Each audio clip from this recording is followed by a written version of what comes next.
सत साहिब सतगुरुदेव की जय। बंदी छोड़ कबीर साहिब जी की जय। बंदी छोड़ गरीबदास जी महाराज जी की जय। स्वामी राम देवानंद जी गुरु महाराज जी की जय हो।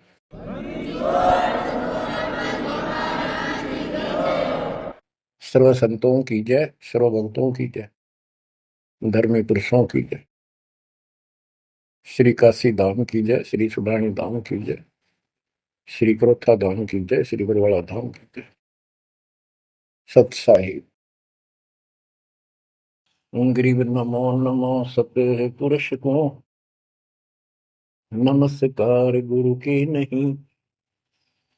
सुर नर मुनिजन साधुआ, संतों सरवस दीन। सतगुरु साहिब संत सब, दंडवतम प्रणाम। आगे पीछे मत हुए, जिनको पूर्व। कबीर सतगुरु के उपदेश का, सुनिया एक विचार। जय सतगुरु मिलते नहीं, जाते नरक द्वार। नरक द्वार में दूत सब, करते खेचा तान। उनसे कभू नहीं छूटता, फिरता चारों खाने। कबीर चार खानी में भरमता, कबहू न लगता पार। सो फेरा सब मिट गया, मेरे सतगुरु के उपकार। जय जय सतगुरु मेरे की, जय जय सतगुरु मेरे की। सदा साहिबी सुख से वसियो, अमरपुरी के डेरे की। जय जय सतगुरु मेरे की, जय जय सतगुरु मेरे की। सदा साहिबी सुख से वसियो, सतलोक के डेरे। बच्चों, उस सतलोक की याद आती है, और जिस कारण से ये वाणी याद आती है तो शुक्र मनाया जाता है। आत्मा शुक्र मनाती है कि तुम तो सुख से जीवो, हमने तो कर्म फोड़ लिए। हम तो अपने कर्म भोग रहे हैं, तुम लक्की थे, समझदार थे, इस दुष्ट के बातों में नहीं आए। निर्विकार निर्भय तू ही, और सकल वैमान। वेदी साधो और सकल वैमान, सब पर तेरी साहिबी। सब पर तेरी साहिबी, तुझ पर साहिब ना। निर्विकार निर्भय। आप अमर कथा सुन रहे हो, सत्यनारायण कथा सुन रहे हो, और आप कहीं भी बैठे हो, दाता ने कैसी दया कर दी। चलते फिरते बैठकर परमात्मा का गुणगान सुनो। बच्चों, ये सत्संग जो है ये आध्यात्मिक पढ़ाई है, ये आध्यात्मिक शिक्षा है। इसको समझने के लिए भी काफी समय की आवश्यकता है। जैसे बच्चे स्कूल जाते हैं, यानी 15-16 वर्ष तक तो वो टोटली फ्री होते हैं, अपनी पढ़ाई करो, ट्यूशन लगवाओ, क्लास में पढ़ो। तो ऐसे करते करते वो विद्वान बन जाते हैं, डॉक्टर बन जाते हैं, इंजीनियर बन जाते हैं, और बड़ी बड़ी शिक्षाएं प्राप्त कर देते हैं। इसी प्रकार आपको ये आध्यात्मिक लेक्चर अटेंड करते रहना चाहिए। संसारिक काम भी करो, शिक्षा ग्रहण भी करो, लेकिन ये शिक्षा साथ जरूर ग्रहण करो। इसके बिना सब व्यर्थ है। वो तो सिर्फ पेट के लिए, रोजी रोटी के लिए। जो भी कर्म हम करते हैं सब रोजी रोजगार के लिए होता है, और वो रोजगार हम करते करते नुकसान हो जाता है, सब कुछ करते करते हानि हो जाती है, कोई लाभ नहीं मिलता, इधर कमाते हैं उधर रोग हो जाता है, यहाँ से कमाया उधर खत्म हो गया। तो परमात्मा के चरणों में आने के बाद, इसकी शरण में आ जाने के बाद, तो ये इस तरह के कष्टों को कम कर देगा। परमात्मा की महिमा भी ना सुने, भक्ति ना करें और काम में ज्यादा ध्यान दें, कभी नुकसान ना हो जाए, और वो करते करते हो जाता है, फिर घर के रहते ना गांठ के। इसलिए काम अवश्य करो, पर इसमें नागा ना करो। परमात्मा की महिमा अवश्य सुनो और भक्ति डेली करो, सुबह दोपहर शाम के परमात्मा की स्तुति। आजकल तो अनपढ़ भी कर सकते हैं, मोबाइल घर घर है, उसमें लगाओ आरती, सुबह दोपहर शाम की, आराम से सुनो, काम भी करते रहो, खाना बना रहे हो आरती चल रही है, बहुत बढ़िया, ध्यान आरती में रहेगा। जैसे ड्राइवर गाड़ी चलाते हैं, ड्राइविंग तो बहुत सावधानी का काम होता है, लेकिन उसमें बातें करते रहते हैं, वो चलाता भी रहता है। इसी प्रकार इस समय का ऐसे सदुपयोग करो, सुमन भी करो, गाड़ी भी चलाओ, तो आरती भी लगा लो, उसके अंदर चलते रहो, सुनते रहो। तो परमात्मा ने आपके ऊपर रजा करने में कसर नहीं छोड़ रखी। और अब आप भी चौकस हो जाओ, सतर्क हो जाओ, समर्पित और दृढ़ हो जाओ। बच्चों, अपने को अपने घर का ज्ञान हुआ, अभी तक तो हमारे को अध्यात्म का सिर पैर भी ज्ञान नहीं था। और जब तक बच्चों हमें विश्वास नहीं होता कि परमात्मा कौन है, इसका प्रमाण कहाँ है, कहाँ प्रूफ है, और हमारी आत्मा इस बात को नहीं स्वीकार कर लेती क्या सचमुच यही सत्य है, तब तक हम भक्ति भी करते रहते हैं और आत्मा अस्थिर रहती है, मन अस्थिर रहता है। कोई भी कोई साधना बताता है, हम उसी को करने के लिए तत्पर हो जाते हैं। वो पहले वाली तो छोड़ते नहीं, और भी शुरू कर देते, क्योंकि हमें चाह है परम पिता की। हमें इस बात का एहसास है कि एक शक्ति है जो हमारे दुखों का निवारण करती है, किस्मत से भी अलग देती है। किस्मत में दुख आया, प्रारब्ध में कष्ट हुआ, तो हम उसके निवारण के लिए किधर झाड़ फूक वालों के पास, कहीं हाथ दिखाने गए, कहीं पहाड़ों पर किसी ने बताया वहां गए, व्रत रखने को कहा वो रखा। हमने हर तरह से कोशिश की कि कोई सुख प्राप्त हो, ज्यादा धन प्राप्त हो, लेकिन ऐसा कुछ नहीं हुआ। वैसे कभी इत्तेफाक से कोई दाव लग गया, कोई हटकर कोई ऐसा लाभ होता दिखा हो गया, वो होना तो था कर्म का, प्रारब्ध में आ गया कोई, और वो सूत बैठ गया, और हम और दृढ़ हो गए उन्हीं पूजाओं पर, उन गलत साधनाओं पर जो गीता में मना कर रखा है। दास अपनी बताता है, ये आपके साथ भी अवश्य हुई है, आपको अब एहसास होगा।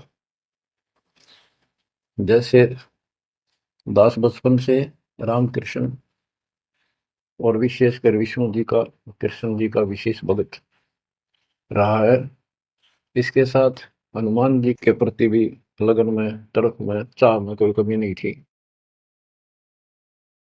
इस कारण से मंगलवार का व्रत रखना, किसी ने बता दिया कि ध्रुव जिला राजस्थान में सालासर एक स्थान है जहां पर हनुमान जी का बहुत प्रसिद्ध मंदिर है, और वहां जाने से सारे सुख हो जाते हैं। तो दास सर्विस करता था, हरियाणा का एक शहर है, पंजाब से सटा हुआ डिस्ट्रिक्ट है। वहां से पता चला तो दास बैठ के ट्रेन में सालासर पहुंचा, शुरू उतरा वहां से अन्य साधनों से, वहां एक छोटा सा गांव सालासर, वहां एक छोटा सा मंदिर, और उसमें एक पत्थर की मूर्ति, उसकी शक्ल भी ठीक सी को हनुमान का वो आइडिया लगाया जाता। उस समय, ये सन 1978 की बात है, ऐसा कोई वहां पर ज्यादा भीड़ नहीं होती थी, हम सुबह आराम से दर्शन कर लेते थे। हद से हद 500-400 आदमी जाते थे। फिर देखते देखते 10 साल में वहां पर टेढ़ी मेढ़ी लाइन बनने लगी, यानी 4-4 घंटे में नंबर आने लग गया। और उस दौरान जैसे भी कोई राहत मिली, जैसे सर्विस लगी, पढ़ते थे, पास होते चले गए, हनुमान जी और श्री कृष्ण की जय जयकार। और जैसे हम पढ़ते थे, पास होते चले गए। तो ये श्रेय अपने इन इष्ट देवों को मानते थे, जो एक से अनेक थे। श्री विष्णु भगवान, कृष्ण जी, श्री राम जी और हनुमान जी, शंकर भगवान जी। यानी शंकर भगवान जी कोई पीछे नहीं रखते थे। और ये बता रखा था, अगर माँ की भक्ति नहीं करनी, इसको विशेष ध्यान नहीं देते थे इसके ऊपर। फिर भी पास हुए, सर्विस लगी, पुत्र प्राप्त हुआ, फिर पुत्री संतान होती चली गई। और इतनी खुशी हुई कि सारा कुछ हनुमान जी ने, श्री कृष्ण जी ने, विष्णु जी ने कर दिया। और ये देख रहा है दास के जो कबीर नास्तिक है, उनके भी ये सुख हो रहे थे। तो बात ये है, अब पता चला कि ये साधना वो सुख देने की थी नहीं, जो हम इन कैसर कर रहे थे, यकीन से होगा, इनको श्रेय दे रहे थे। तो बच्चों, कबीर पीछे लग गया जाऊं था मैं लोक वेद के साथ, मार्ग में सतगुरु मिले, दीपक ले दिया हाथ। इस भक्ति के सफर में हम लोक वेद के आधार से इधर उधर भटक रहे थे, सही मार्ग मिला नहीं था और कभी भी मंजिल प्राप्त नहीं कर सकते थे। ठीक है, हमारी तड़प थी तो भगवान भी मिले। जैसे वेदों में प्रमाण है, ऋग्वेद मंडल नंबर 9, सूक्त चमन, मंत्र 3 में, कि परमात्मा सबसे ऊपर के लोक में बैठा है।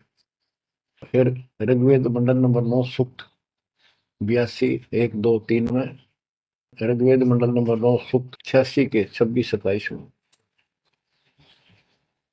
तो ये बताते हैं कि परमात्मा अच्छी आत्माओं को मिलता है, वहां से गति करके नीचे आता है, उनके संकट दूर करता है, उनको सच्ची राह दिखाता है अपने मुख कमल से।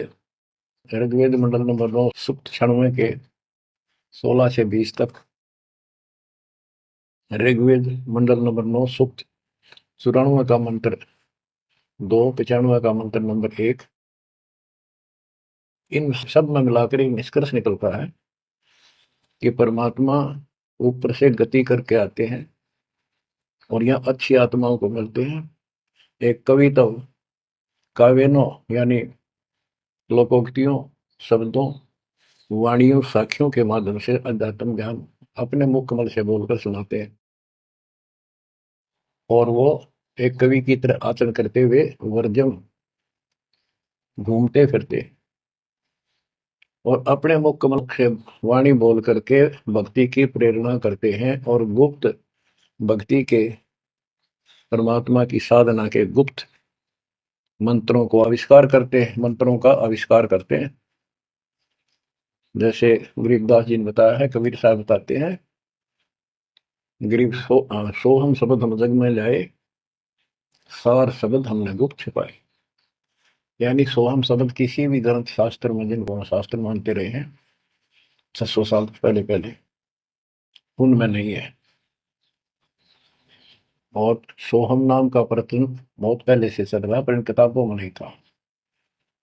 क्योंकि कबीर साहब कहते हैं, हम बैरागी ब्रह्म पद सन्यासी महादेव, सो हम मंत्र जय शिव जी को करे हमारी से। उनको ज्ञान समझा सबको, ज्ञान इतना गजब का है, एक बार आत्मा जरूर पकड़ लेती है और नाम की भी इच्छा करती है। तो उस समय जब परमात्मा अपने ज्ञान सुना रहे होते हैं, काल निकल जाता है उस आत्मा से और आत्मा ध्यान से सुनती है, सत्य मान लेती है। तो इन्होंने ब्रह्मा जी ने, विष्णु जी ने, शिव जी ने, सबने नाम दे दिए। इनमें सॉफ्टवेयर लगा दिया परमात्मा ने, विष्णु जी में हरियम का, शिव जी में सोम का, ब्रह्मा में ओम का। और वही आज हमारे को लगा दिया। अब हम अपना काम इनसे डायरेक्ट ले रहे हैं। तो कहने का भाव ये है कि जिस समय परमात्मा अपना ज्ञान सुनाते हैं, काल भाग जाता है, परमात्मा के वहां से आते ही काल प्रवेश कर जाता है, उनकी बुद्धि को फेर देता है। इसी कारण से दोबारा इन्होंने परमात्मा की वाणी सुनी नहीं, विचार नहीं सुना और ये धोखा खा गई। हमने भी बहुत बार धोखा खा लिया, सैकड़ों बार हम ये कष्ट उठा चुके और ये धोखा खा चुके हैं, तो अपने भगवान को छोड़कर इन बकवादा बड़े रहे। मानुष जन्म पाएकर खोवे, सतगुरु विमुखा युग युग रोए। बच्चों, गिरीश सतगुर संगत छोड़कर लाख वर्ष जप कीन, इंद्रिय क्रम ना मोक्ष होए, अरे काल के आदि। जैसे आपको बार बार समझाया जाता है कि सतगुरु से विमुख होने के बाद हम आज से 600 वर्ष पहले परमात्मा से विमुख हुए थे। उसके बाद हम पता नहीं किन किन धर्मों में जन्मे, कभी भक्ति की कभी ना की। भक्ति करते थे, वो भक्ति ही नहीं थी, लेकिन मालिक फिर भी हमें उन प्रत्येक मानव शरीर में मिले हैं और सच्ची राह दिखाई है। हमने कुछ दिन की साधना अवश्य की है, फिर छोड़ दी, और जिसके कारण परमात्मा हमें चार्ज कर गए। उस चार्जिंग के कारण आज तक आपके हृदय में मालिक की चाह और भक्ति की तरफ बनी हुई थी और मनुष्य जीवन मिलते रहे, क्योंकि आप हम 600 साल पहले गुरुद्रोही नहीं हुए थे, सतगुरु विमुख हो गए थे। सतगुरु विमुखा युग युग रोवे, मानुष जन्म पाकर खोए। एक उदाहरण देता हूं। एक राबी नाम की लड़की, जिसको राबिया भी कहा, मुसलमान धर्म में जन्मी। वह पिछले सतयुग से मालिक के उनके साथ लगे थे, अपनी बेटी को, अपनी आत्मा के। गरीबदास जी ने बताया है कि कबीर साहब बताते हैं, 2 दिन मेरी शरण है, यानी एक बार किसी युग में चाहे वो 10 दिन भी नाम ले ले, फिर छोड़ दिया वो, मालिक उसको अपने खाते में खींचता है और फिर उसको धीरे धीरे धीरे धीरे, देखो अपने पिता को देखो, हमारे लिए कितना कष्ट उठा रहे हैं, उसको धीरे धीरे चार्ज करते रहते हैं, चार्ज करते रहते हैं, भक्ति की तरफ जन्म जन्मांतर बढ़ाते रहते हैं। उसी कर्म अनुसार, उसी क्रिया में वो लड़की आत्मा शराबी बनी हुई थी। लड़की मुसलमान घर में जन्म था, 12-13 साल की बेटी थी, भेड़ बकरियां चरा रही थी, और वो सारी सृष्टि के रचनहार हमारे पिता अपनी बेटी के लिए उस जंगल में पहुंच गए, घास फूस पर बैठ के जाकर बेटी के पास मुसलमान धर्म जिंदा का रूप बनाया। हमारे अंदर एक धर्म कर्म की ये भी एक समस्या है कि हम अपने धर्म वालों को महत्व देते हैं, दूसरों से नफरत करते हैं। ये काल की चाल है। इसलिए दाता 100 क्षेत्र में करूं अपने धन के काज, हिरण्यकशिपु जो मार दो, नरसिंह के साथ। अब्राहिम सुल्तान दम के बंदी बन के चले गए, एक नौकरानी बन के चले गए। क्या पड़ा था उनको? कोरडे खाए, नौकर बने, अपने बच्चे को नरक से निकालने के लिए। कि तुम बालक हो, बुद्धि छोटी है, बच्चे की बुद्धि इतना काम नहीं करती, इस ज्ञान से आपकी बुद्धि विकसित होगी, आप कुछ दिनों में संकेत समझने लग जाओ। अब जैसे राबी को मालिक ने समझाया, तो बच्चों, परमात्मा अपनी उस बेटी, उस आत्मा के, राबिया के पास जाकर बैठ के जंगल में गर्मी सर्दी घास फूस के ऊपर बैठ के और उसको समझाने लगे, बेटी भक्ति किया करो। तो बच्ची थी, जैसे उस धर्म में, उस धर्म के अंदर जन्मी थी, उसमें जो साधना बताते थे उसको कहती थी हम करते हैं, ऐसे करते हैं, नमाज करते हैं, ईद बकरीद मनाते हैं। तो परमात्मा ने उनको काफी समझा, कई दिन लगातार जाते रहे, फिर चले जाते, फिर आ जाते। अंत में लड़की ने स्वीकार कर लिया, भगवान मुझे वो सच्चा राह बता दो जिससे मोक्ष मिले। परमात्मा ने उनको मंत्र दिए, ये मंत्र दे दिए 5, लेकिन ये नहीं बताया ये किस किस के हैं, क्योंकि इसके बताने की जरूरत भी नहीं है। या तो चाबी है, किसी भी खजाने की है या कोई और सामान वाले की है, उताड़ के लाओ, खुल जाएगा और उसमें जो सामान है आपको मिल जाएगा। फिर भी याद होना आवश्यक है कि ये इसमें यूं सामान है, इसमें ये सामान है। तो लड़की ने कुछ दिन मालिक की साधना की, 4 वर्ष। उसके बाद समाज के दबाव में शानी होगी, उसने यहाँ तक फैसला कर लिया कि ये तो संस्कार बढ़ते चले जाते हैं, शादी ही नहीं कराऊंगी, विवाह नहीं कराऊंगी। उसने निकाह करने से मना कर दिया। माँ बाप ने कोशिश की, लड़की जवान होगी, लेकिन बिल्कुल स्पष्ट शब्दों में कह दिया, मैं विवाह नहीं करूंगी, मैं अल्लाह खुदा को प्राप्त करूंगी। माँ बाप परेशान हो गए कि बच्ची है, इसने तो जिद लगा ली, और इसका जीवन कैसे पार होगा, कैसे पास होगा, तो हो ही नहीं सकता। बच्चों ने कहा, बेटी या तो निकाह कर लेना, हम दोनों मरेंगे। लड़की ने सोचा, चल माता पिता की हत्या का क्यों सिर पर दोष लूं, आगे अपने पति से बात कर रहे हैं। निकाह हो गया। मुसलमानों के अंदर लड़की से अपनी राय पूछी जाती है विवाह के समय कि क्या आपको ये विवाह मंजूर है, निकाह कबूल है। लड़की यस कर देती है तो विवाह होता है, न तो नहीं होता। ये स्वतंत्रता बेटी को है। उसने यस कर दी, विवाह होगा। उनका पति बहुत बड़ा अधिकारी था, अफसर था, साहब था। मुसलमानों में एक से अधिक विवाह भी हो जाते हैं, सामान्य बात है। तो उसने यही विचार किया था कि ये तो शादी और कर लेगा, वहां दबाव बनाऊंगी, ना तो मर जाऊंगी और क्या इलाज है। तो उसने अपने पति से अपना उद्देश्य बता दिया, मैं भक्ति करना चाहती हूँ, मेरी कतई तमन्ना नहीं है कोई शादी और बच्चे पैदा करने की। यदि आप मेरे साथ जबरदस्ती करोगे तो मैं सुसाइड करूंगी। उनका पति भगवान से डरने वाला मुसलमान था, वास्तव मुसलमान था। उसने कहा, राबिया, आपने निकाह कबूल क्यों किया, ये बता। उसने कहा कि मेरी मजबूरी थी, मेरे माता पिता मर जाते, मैं वो दोष नहीं लेना चाहती थी। उनका भी काम बन गया कि आप बताओ आपका क्या इरादा है। मेरा फाइनल है, या तो मौत या अपनी भक्ति करूंगे। इतना दृढ़ विश्वास देकर उसने कहा कि राबिया, कोई बात नहीं, आप भक्ति करो, मैं अल्लाह के मार्ग में बात नहीं बन सकता, मैं भी भगवान से डरने वाला हूँ। लेकिन जैसे आपकी लोक लाज के कारण आपके पिता की समस्या प्रबल थी, इसी प्रकार समाज हमारा भी है, लोक लाज हमें भी है। आप मेरी दृष्टि में, मेरी तरफ से तो मेरी सिस्टर होगी, समाज की दृष्टि में मेरी वाइफ बन के रहना होगा। वो बोली, मुझे मंजूर है। उसके लिए अलग व्यवस्था कर दी, अपनी भक्ति कर, किसी चीज की कमी नहीं आने देंगे। उसने अपनी और शादियां कर ली। अब वो 50 साल की होगी। सब देखा कि ये तो बिल्कुल देवी का रूप है, पलक भी उठाकर नहीं देखती। ये पिछले संस्कार थे, वो बैटरी चार्ज थी, उसमें चाह थी, आगे बैटरी लगी नहीं है, धीरे धीरे नष्ट होगी। या रोड मारा काल मारी, ये बहुत बड़ा षड्यंत्र है। सतगुरु कबीर साहब ने इसको कोई खोल नहीं सकता, इसे बचा भी नहीं सकता। इसलिए सतगुरु की शरण नहीं छोड़नी चाहिए। उसने अपने पति, जो संसारिक दृष्टि के पति से कहा कि मैं हज करने जाना चाहती हूँ। उसने कहा, अच्छी बात है, जाओ, और कोई व्यवस्था ऊंट घोड़े की करवा देता हूँ, उस पर आराम से बैठ कर जाइए। बोली, नहीं, मैं पैदल जाऊंगी, क्योंकि ये आस्था हमारी भगवान के प्रति अहंकार में नहीं, ऐसे जाना तो और बढ़िया है, ये वो शुरू से धारणा है।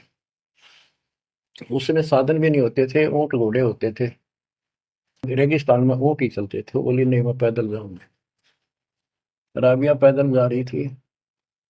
रास्ते में कुआं था, उसमें बाल्टी और रस्सा नहीं था। एक कुतिया वहां पर बहुत बुरी तरह रो रही थी, कभी कुएं की तरफ जा रही थी, राबिया के चरणों की तरफ आ रही थी। वो समझ गई कि प्यासी है, और साथ में बच्चा है, मरेगी की, बच्चे भी मरेंगे। आओ देखा ना ताओ देखा, दया बिना दरवेश कसाई। वो दरवेश थी, संत थी, दयालु थी, असली मुसलमान थी। उसने अपने बाल पाड़े सिर के, रस्सी बनाई लंबी, वो 100 फुट नीचे पानी होता था, और फिर अपने कपड़े निकाल कर शरीर के, उसके बांध कर नीचे भिगो के बाहर टपकाए। निचोड़े एक मटके के टूटे हुए पात्र में कुतिया ने जी भर का पानी पिया, और लड़की ने अपने जो सिर के बाल पाड़े, थोड़ा बहुत खून निकला था, रक्त, ब्लड को साफ किया, कपड़े पहन लिए, मक्का के लिए चलने लगी। वो मंदिर उठ के मक्का कुएं के साथ आकर खड़ा हो गया। लड़की ने तो जाना ही मक्का में था, एकदम प्रवेश कर गई।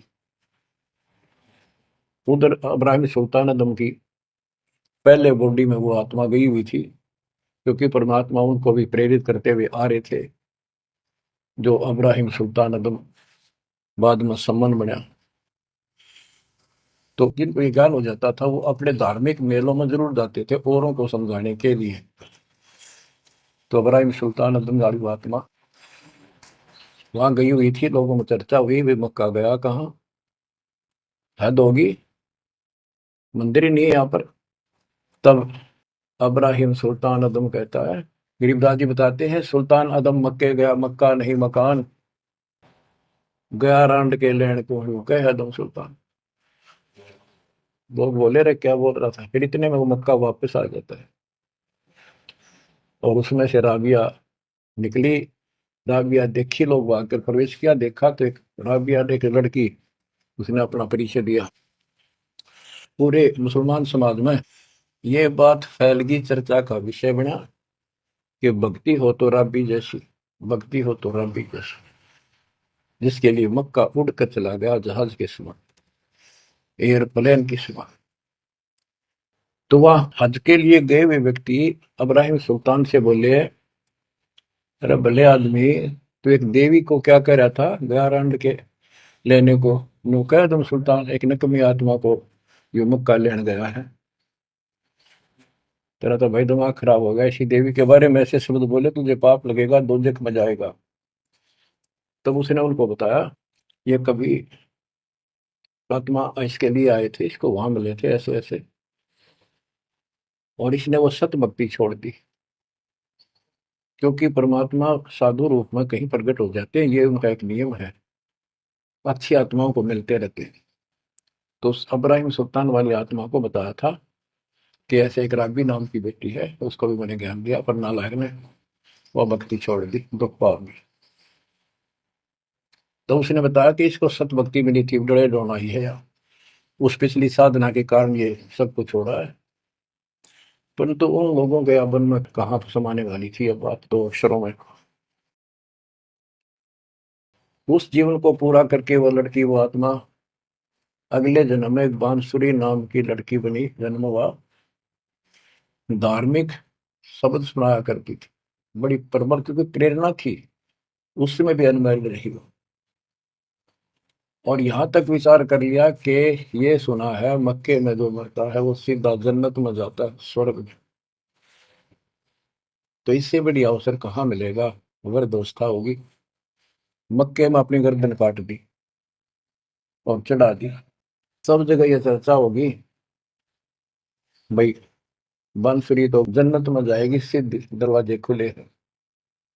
अब बताओ, वो तो लोक वेद था, तत्व ज्ञान क्या कहते। उसके बाद वो लड़की अगले जन्म में फिर लड़की रूप में जन्मी, युवा होकर वैश्या का जीवन दिया, सारा जीवन गंदे कर्म करो, एक भी अच्छी सोच नहीं थी। छोड़ दिए कर्म काल में, मानुष जन्म पाएकर खोए, सतगुरु विमुखा युग युग रो। वो फिर मर गई उस गंदे जीवन को भोग कर, पाप इकट्ठे करके ढेर ला के। उस 3-4 साल की साधना से उसको मनुष्य शरीर मिलते रहे। उस दौरान परमात्मा ने कोशिश की, लेकिन वो रंग में रंग चुकी थी। बांसुरी वाले में खुद गायक बन गई, लोग प्रशंसक हो गए, बड़े बड़े अल्लाह का ज्ञान सुनाती है। और वैसा बनने के बाद उसी कर्म वैसे फूट लिए, अच्छे बात समझ में नहीं आई। वो फिर मृत्यु को प्राप्त हुई, वैसा का जीवन, गणका का जीवन भोग कर फिर वो शेख तकी नाम के एक धार्मिक मुसलमान पीर के घर जन्म लिया बेटी के रूप। 11 वर्ष की, 12 वर्ष की आयु पूरी करके वो मर गई, समय संस्कार पूरा हुआ। परमात्मा कहते हैं, सोचल छिदर मैं करूं अपने जन के काज, उस आत्मा को फिर अपने चरणों में लेना था, अपनी प्यारी आत्मा। जो जन मेरी शरण है ताका हूं मैं दास, केल के लाग्या करूं जब लग धरती आकाश। तो कारण बनाया, शेख तकी के मन में ये धारणा पैदा की कि राजा सिकंदर लोधी से, जो उसका धार्मिक पीर था शेख तकी, उसने कहा कि आप कहते हो इसने, कबीर ने रामानंद जी को जीवित कर दिया, गर्दन काट दी थी आपने, और आपका जलन का रोग ठीक कर दिया, कमाल जिंदा कर दिया। वो तो वैसे उसमें सदमे में था, वो ऐसे वैसे हो जाता, इत्तेफाक उसको जीवित होना था, इसका कबीर का नाम बन गया। जब जानू मैं इसको, मेरी बेटी को जिंदा कर दे जो कब्र में दबी है, 15-20 दिन हो गए। तो कबीर साहब से कहा गया, कबीर साहब ने कहा कि आसपास के लोगों को बता दो कि आ जाओ, एक कमाल होगा। उस शेख तकीर ने ढिढोरा पिटवा दिया कि इसकी बेइज्जती हो तो छक्का हुआ है, मूर्ख बना रहा। उधर कबीर साहब ने कह दिया कि भाई खूब बुला लो, आसपास जितने बुला सकते हो, सबके सामने देखते हैं परमात्मा की क्या रजा होती है। हजारों व्यक्तियों के सामने कबीर साहब ने कहा एक शेख तकी की बेटी जीवित हो जा। कब्र खुलवा दी, उसमें 100 पड़ा था। कहा एक शेख तकी की बेटी जीवित हो जा, लड़की नहीं जीवित हुई। फिर दोबारा कहा, फिर भी जीवित नहीं हुई। शेख तकी नाचन लग गया, खुल गई पोल डोंगी की। देखो ये बकवास करता था, सुन लो भाई, ए डोंगी पाखंडी झूठा। तो परमात्मा ने कहा कि शेख तकी तू कोशिश कर ले। तो और दूसरे बोले जी, ये कुछ करने जोगा होता था, अपनी बेटी ने कौन मिट्टी में दाबा है, आप कर दया करो। तब कहा है कबीर की बेटी जीवित हो और बाहर आ बेटा। इतना ही कहना था, सारा शरीर में कंपन हुई, डेड बॉडी जीवित होगी, और उठ के बेटी बाहर आ गई, मालिक के चरणों में मस्तक टेका। 1.5 घंटा तक अपनी पिछली गलतियां और कबीर भगवान की समर्थता सबके सामने बताई, और कहा कि ऐसे ऐसे मुझे भगवान मिले थे अल्लाह, ये खुद अल्लाह अकबर है, पूरी सृष्टि के रचने वाले, सबके दुख दूर करने वाले। मेरे कर्म फूट गए, मैं इनको छोड़कर ऐसे ऐसे गंदे जीवन जी के मैं आज फिर इनकी कृपा हुई, मेरे कोई मनुष्य जीवन शेष नहीं था। पशु पक्षी बनने वाली लाइन में खड़ी थी, ये परमात्मा वहां पहुंचे और धर्मराज के दरबार से मैं मुझे पेश किया, वहां से मेरे कागज निकाल दिए और मुझे साथ लेकर यहाँ के छोड़ा है। बोलो सतगुरु देव की जय हो, बंदी छोड़ कबीर साहिब की जय हो।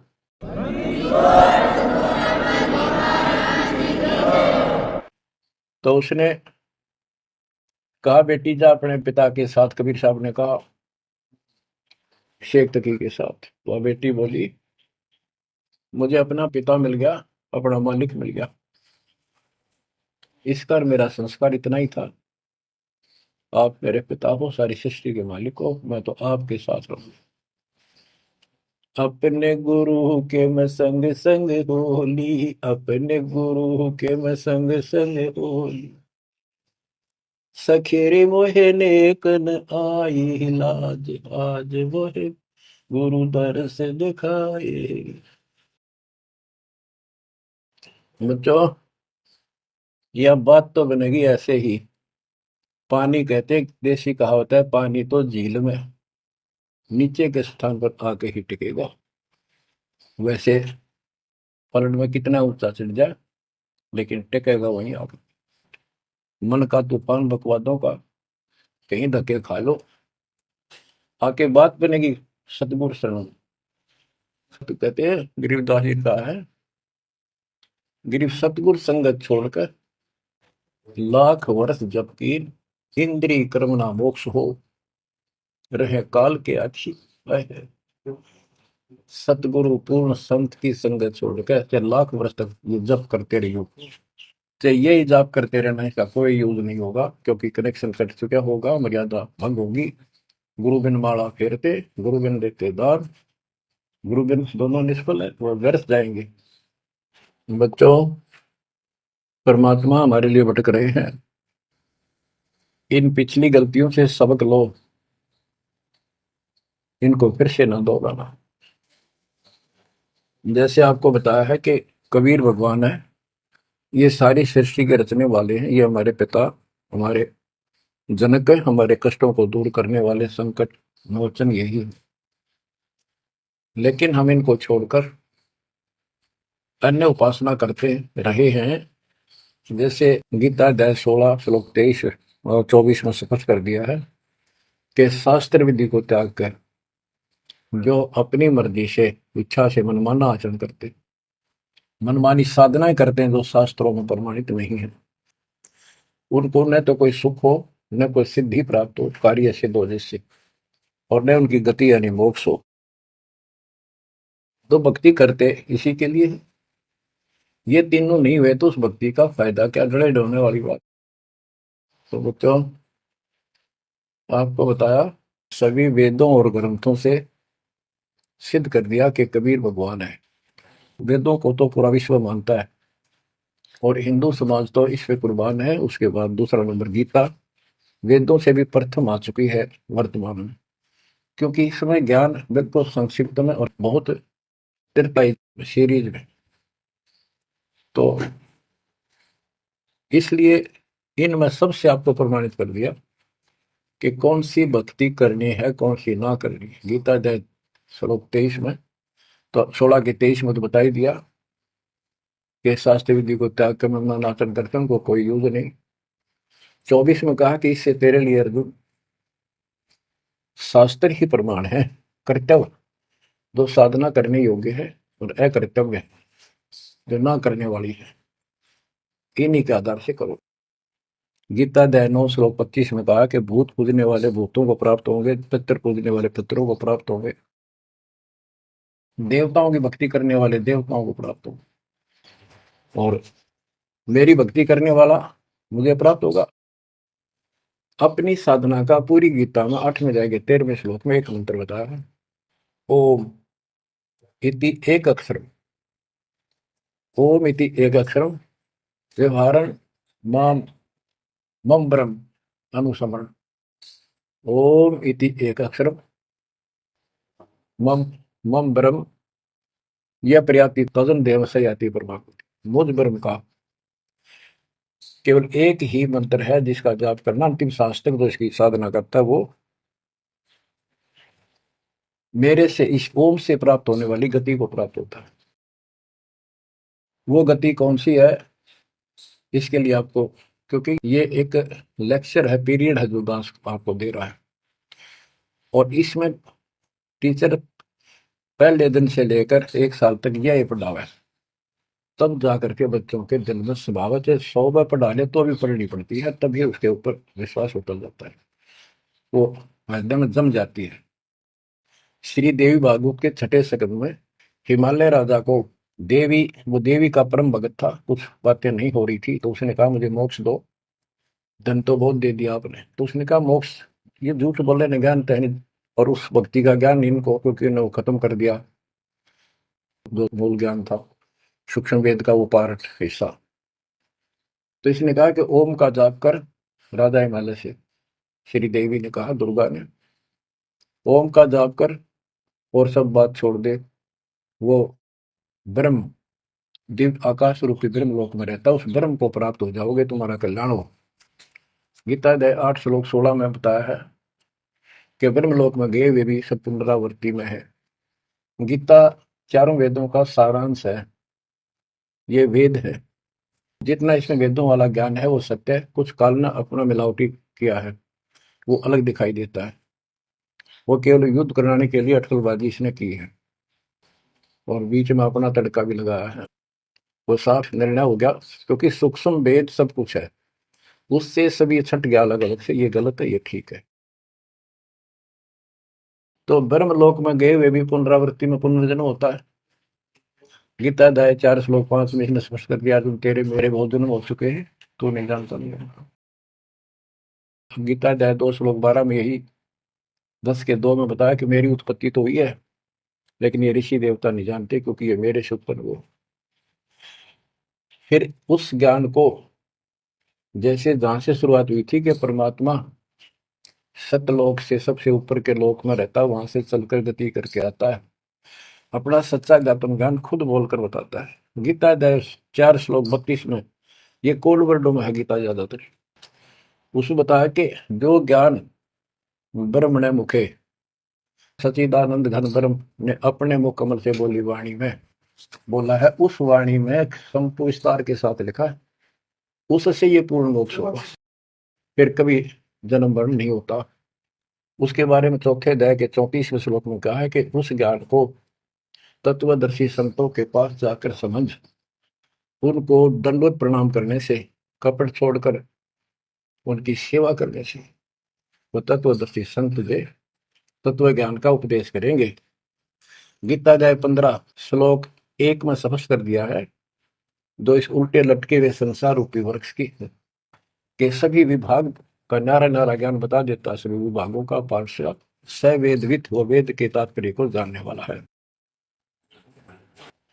गीता अध्याय 15 श्लोक 4 में कहा है कि उस तत्व ज्ञान के प्राप्त होने के पश्चात उस तत्व ज्ञान रूपी शस्त्र से इस ज्ञान को काट कर, यानी तत्व ज्ञान को ठीक से समझकर उसके पश्चात परमेश्वर के उस परम पद की खोज करनी चाहिए, जहां जाने के बाद साधक फिर लौटकर संसार में कभी नहीं आते,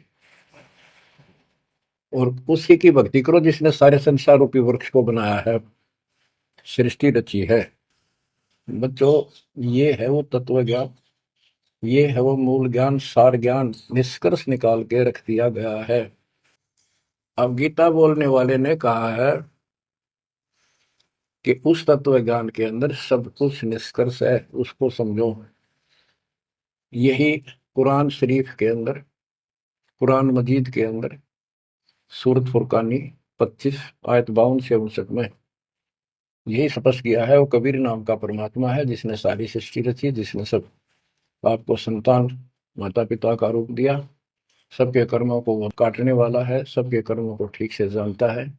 6 दिन में सृष्टि रच के जो 7वें दिन तक प्रजा विराजा, उसकी खबर किसी बाखबर से पूछो। गरीबदास जी कहते हैं, वेद कतेब एक है भाई, और वेद कतेब का ज्ञान है दूर, वो संतों का मार्ग दूर। ये अधूरा ज्ञान है, जब इसमें स्पष्ट है ही नहीं, जब ये कह दिया कोई और बताओगा तो वो और अब आपके सामने है, आपको प्राप्त हो चुका है। अब भी बच्चों नहीं समझोगे तो कौन सी विधि अपनाएं जो आपकी आंखें खुलाए। कबीर द्वार धनी के पड़ा रहे, धक्के धनी के खावे, 100 काल जो ही पर द्वार छोड़ नहीं जावे। अब आपने इतना करना है, इस ज्ञान को समझकर मालिक से दूर ना होना, सतगुरु विमुखा मत हो जाना। इसमें आपको अच्छा लगे चाहे कोई कष्ट लगे, वो कष्ट भी गॉड गिफ्ट होगी। हो सकता है पता नहीं कौन सा पाठ सा कष्ट आपका हल्के में टल रहा हो, पर जल्दी ना करा करो, और तो धरती पर कहीं जा रही हो तुम्हें कभी राहत नहीं मिलेगी।